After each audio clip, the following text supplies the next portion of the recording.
I just want to start off this video with a question. Go ahead and comment down below if you are a homeschooling mom or a dad or a family and you are looking to do a spring mini unit like with gardening or farming and those topics underneath that umbrella, and go ahead and comment down below what you're doing and what plants you're planting, because I would love to know what you grow. I would love like a big 1-2 acre gardening where I can be just fruitful and supply my own food for my home. That is my goal for life, just to be more fruitful that way, just be more, what is the word I'm thinking of? I don't know what I'm thinking of the word, but sustainable? I don't know. Go ahead and comment down below if you're doing a mini unit study of gardening, and comment down below what you're planting. My name is Hailey. I am a mom of 3. I make videos all about homeschooling. In today's video, I am sharing with you what our plans are and how I came about this mini unit study, and I'm going to talk briefly about what we're learning in it. On this homeschooling journey, I don't want to say I'm completely a beginner, but I don't want to say I'm a veteran or someone who's been homeschooling multiple years for a very long time. But the more you homeschool, the more you realize a lot of things. And even though I wish I can be that mom who does fun unit studies, I am not that mom, and I realized this after this lesson. So I do like, for me, I do like a structured outline presented to me, because I do not like making my own work. Now, I can do arts and crafts and find projects that way, but making a lesson is not my cup of tea. So although I am sharing with you what we did and what we will be doing and learning about, I just don't think that I can always make up a unit study like some of you guys, and I gotta give it to you because it's just awesome. Okay, grab a cup of whatever you want to drink today. I got me some water and me some iced coffee. I have my iPad right here, and I typed up our lesson, what we wanted to cover. And if you see me looking down, that is what I'm doing, making sure I share everything with you. This is my recommendation. You don't have to, but this is what I recommend. You don't have to. You can go on this thing called Google and find all your information there. Me, I like hard copy books. I like reading books. Anyway, I have here the DK Trees, Leaves, Flowers, and Seeds book. This is sort of our spine of all the things that I got interested in and want to read out of. I'll do a flip through of some of the pages that I used, and so you can see if it's a good fit for you. With gardening, the first thing I really wanted to teach them was like the plant life cycle. Of course, you gotta know how the seed becomes a plant. There are 2 things covered in here that shows you how seeds grow, and it's good to look at both of them. The first one, it talks about how does seeds grow from germination, first fruit, young shoot, and seed leaves. Whenever we started our gardening, we kind of started our gardening and planning everything before we started the lesson, because I wanted to start my seeds early so they can be fruitful in time. We started our seeds indoors. We went outside and started planting them in our raised bed garden, and I brought this book outside and I was able to show them the germination, sort of talked about it, how some of the seeds need the soil and water and the nutrients to actually like crack open into the first root. I wish I would have took pictures of all this, but I like to be in the moment with my kids, and I'm not always the one to remember to take pictures. So just use your imagination. We were taking apart our little cardboard seed starters squares, some of the seeds in the soil were in the first root stage, and it was just so awesome to show them the first root and them see it hands-on, because not most of the people don't really see the first root because it's underneath the soil. But once we were taking our seeds out and planting them, we did find some that have the first root. So it was good to have all the hands-on experience and then actually seeing the pictures come to life. The next picture of the plant life cycle is this. I personally did not use this one, but you can. It talks about like a flowering plant, but I use the seed life cycle because that's what I thought was personally beneficial in our experience. Once my kids was able to experience the plant life cycle, we went ahead and dove into the roots, the stem, the leaves, and the plants. The parts of a plant, I should say. Next we learned about the roots and how roots work, which I love being a homeschool mom because I love learning things alongside with my kids that I did not learn before. And I think it's so beneficial for me as a mom to learn new things this way. Anyway, that was my opinion. But so we learned the different parts of the root, the first root, lateral roots, and root hairs. As you can see from this picture, you can see the tap root, which is the main root. I was doing I was looking outside trying to think, looking at my garden. I got a blackberry bush plant inside of like the big containers, and once we were planting it, we took it out. I kind of like, you know, you mess up the bottom of the roots and everything. We were able to see the literally the tap root, and once again, the hands-on experience is so amazing. Instead of just looking at the pictures are nice, but just the hands-on visuals, it's just amazing.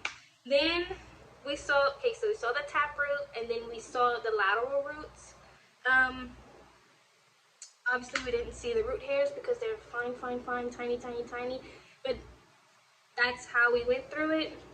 And inside this book, here is what is a stem. It talks about the types of stems, and just we talked about it. I showed them what a stem was outside. Next on this page, it talks about what is a leaf. So where we stopped there. Now, we learned about that. The next things we will be learning about is the types of soil and the soil layers, composting, maybe, and then gardening bugs, bees, and butterflies. Ideas with the types of soil and soil layers I got from Form Anatomy. Oh my goodness. I got some information on Google as well, but I was inspired from the picture from Form Anatomy. You can look up all this information online. Here is the picture I got that inspired me to go deeper and learn about the soil layers. Beside the page, you can see the different types of soil and how they are classified, which I thought was cool. And there is like this little science experiment you can do with soil to test what kind of soil you have in your backyard. I also want to incorporate some fun little projects, and then maybe I was thinking we could have did like a dessert layer of soil where we can use like, what is it, like Oreos and then pudding, and then they have like those edible rocks, like gum, that we can do like a little layer, and then maybe find some other things that make up each layer that's different colors, that's edible. Just a little background story, we are in a process of going like more naturalish, more like being more mindful and fruitful of like what we buy and consume.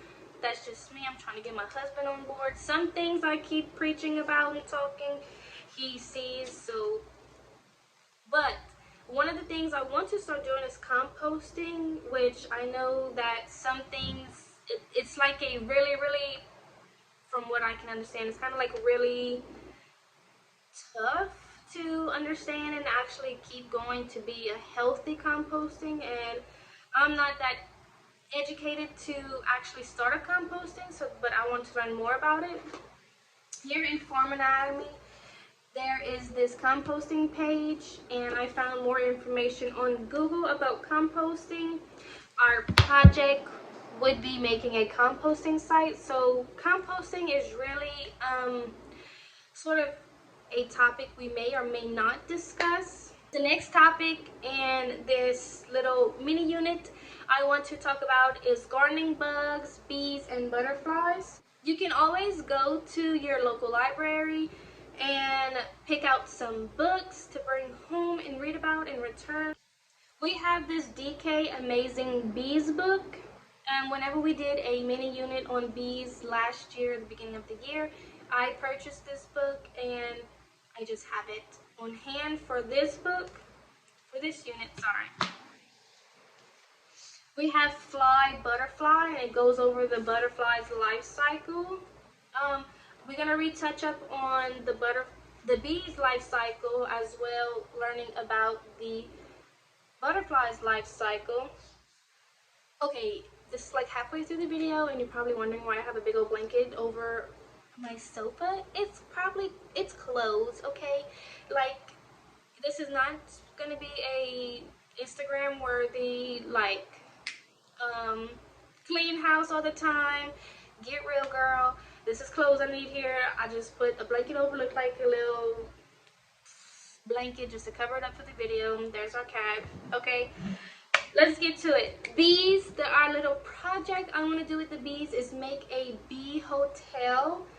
I think it's called a bee hotel, like a bee house. Here we have Let's Get Gardening. This is another DK book, and this is sort of like a kid's gardening book. In here it has, let me find the page. In here it has create a bee hotel. I don't want to make it this big, but I do want to get some of the materials and make a bee hotel. And this is supposed to be like kid friendly. See how simple it is? This is extravagant and awesome, but this is something simple the kids can do, and it tells you the list and everything. So that is gonna be like our hands-on project, learning about bees and putting it in real life. And I was thinking about putting this sort of by our chicken coop, and our chicken coop's by the garden. And I want to put it right there so it can help pollinate all our gardening flowers and all that jazz. Now, whenever we move on to the butterflies, I want to get a butterfly kit, and I think it's pretty much, you can buy it whenever, but being it's springtime and we're learning about this in our mini unit, I want to add butterfly kit where you grow your caterpillars and they go into the cocoon and then they hatch. I want to do that as like the hands-on art, like the hands-on project, real life thing whenever we do learn about butterflies and the butterfly life cycle.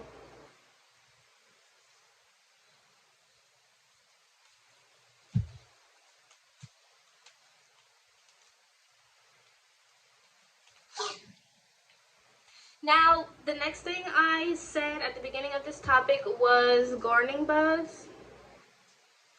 And all I did with that is researched bugs that are local to our area and bugs that can be beneficial to your garden and bugs that can harm your garden. And I think it's kind of really good to learn about those different types of bugs, to learn about how beneficial bugs can get rid of the harmful bugs and how beneficial bugs actually help benefit your garden. So I thought that was kind of cool to add on with our bees and butterflies.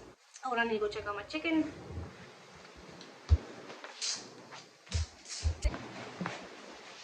Trying to cook during nap time. this is the only time I got to actually video. If you know what I mean, go ahead and give this video a thumbs up and subscribe to this channel because this is a real life.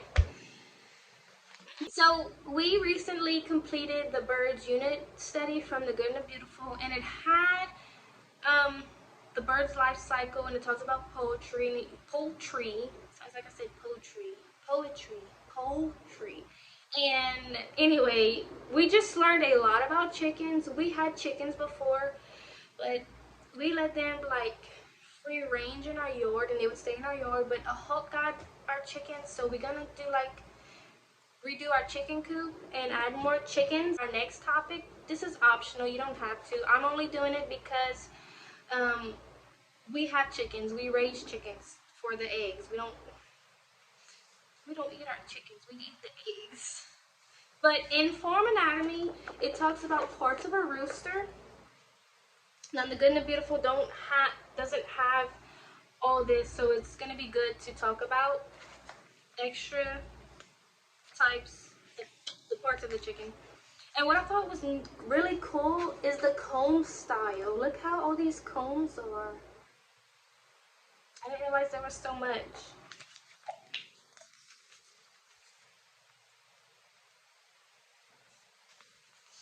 And it talks about egg breeds and then meat breeds, with which ones are good to eat and which ones are good for eggs. So that is pretty neat. And it tells you what color eggs they lay.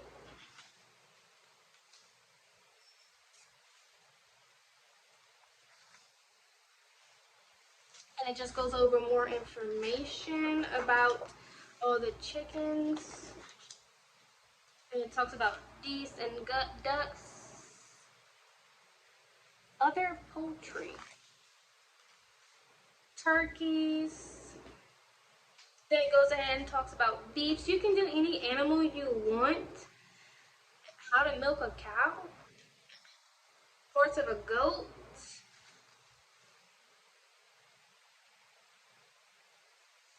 hoof trimming, how to tie knot. I love books because you can always just dive deeper into another subject, another topic.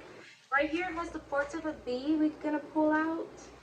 It has certain types of like gardenings in here. This is peas, squash, broccoli. Oh, and they have some recipes in here. Farming tools. You can go over farming tools if you want to go over, like, in the farming section of your mini unit, if you want to talk about all the tools you need and what's the purpose of them. This is pretty cool. I didn't think about that. How to stack wood. We have wood. I might make the kids restack them properly. That is awesome. I just learned some new things and saw things I can probably add. Grab some books. Go ahead and look at it. Talk with your kids what they want to learn. Go ahead and get information. Start a mini unit study. Include all the books and pictures and hands-on. That's how I see unit studies. I don't know. I thought this was gonna last a month to 2 months, and just what all I talked about, I realized it's gonna be possibly 2 to 3 weeks. It depends how far I can stretch it, what we have going on during the week. So that's why I say mini unit study.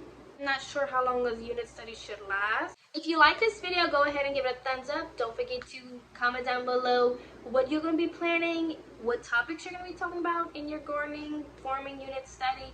Go ahead and subscribe to my channel. If you like this content in this video today, later guys.